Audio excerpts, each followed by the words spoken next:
আসসালামু আলাইকুম, back to my channel Rupsana kitchen. আপনাদের সবাইকে স্বাগতম। একটা আলু আর এক কাপ আটা দিয়ে মাত্র 10 মিনিটে ঝটপট তৈরি করতে পারবেন সকালের নাস্তা। চলুন তাহলে রেসিপিটা দেখে নেওয়া যাক। প্রথমে একটা ডিম ভেঙে নিচ্ছি, তারপর দিয়ে দিচ্ছি দুটো কাঁচামরিচ কুচি, দিয়ে দিচ্ছি বড় সাইজের একটা পেঁয়াজ কুচি। পেঁয়াজটাকে যতটা সম্ভব মিহি করে কুচি করতে হবে। দিয়ে দিচ্ছি কিছু ধনেপাতা কুচি, তারপর দিয়ে দিচ্ছি ম্যাশ করে রাখা একটা আলু। এবার আমি ডিমের সাথে সবকিছু খুব ভালোভাবে মিশিয়ে নেব। মেশানো হয়ে গিয়েছে, তারপর দিয়ে দিচ্ছি এক কাপ আটা। আপনার চাইলে আটার পরিবর্তে ময়দাও দিতে পারবেন। দিয়ে দিচ্ছি স্বাদ মতো লবণ, দিচ্ছি 1/4 চা চামচ লাল মরিচের গুঁড়া। আমি আবারও সবকিছু খুব ভালোভাবে মিশিয়ে নেব। মেশানো হয়ে গিয়েছে, এখন অল্প অল্প পানি দিয়ে একটা ব্যাটার তৈরি করব। এই ব্যাটারটা এত বেশি পাতলা হবে না, আবার এত বেশি ঘন হবে না।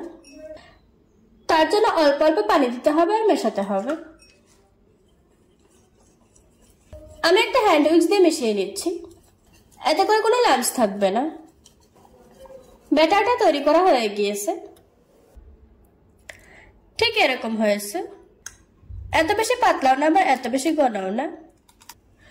অন্যদিকে চুলায় একটি প্যান বসিয়ে দিয়েছি, প্যানটা গরম হয়ে গিয়েছে। এখন সামান্য একটু তেল ব্রাশ করে নিচ্ছি, তারপর 2 চামচ ব্যাটার প্যানের মধ্যে দিয়ে দিচ্ছি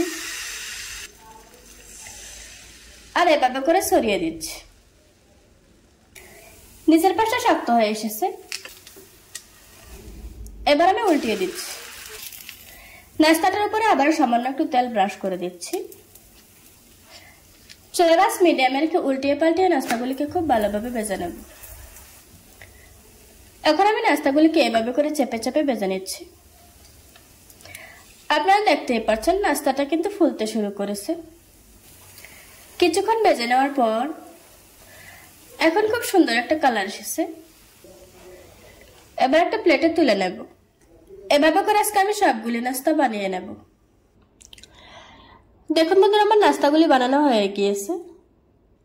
আশা করছি আজকের এই সহজ রেসিপিটা আপনাদের কাছে ভালো লাগবে। ভালো লাগলে আমার চ্যানেলটা সাবস্ক্রাইব করে পাশে থাকা বেল বাটনটি অন করে রাখবেন। আবারও কথা হচ্ছে নতুন কোনো ভিডিওতে। ততক্ষণ সুস্থ থাকুন, ভালো থাকবেন। আল্লাহ হাফেজ।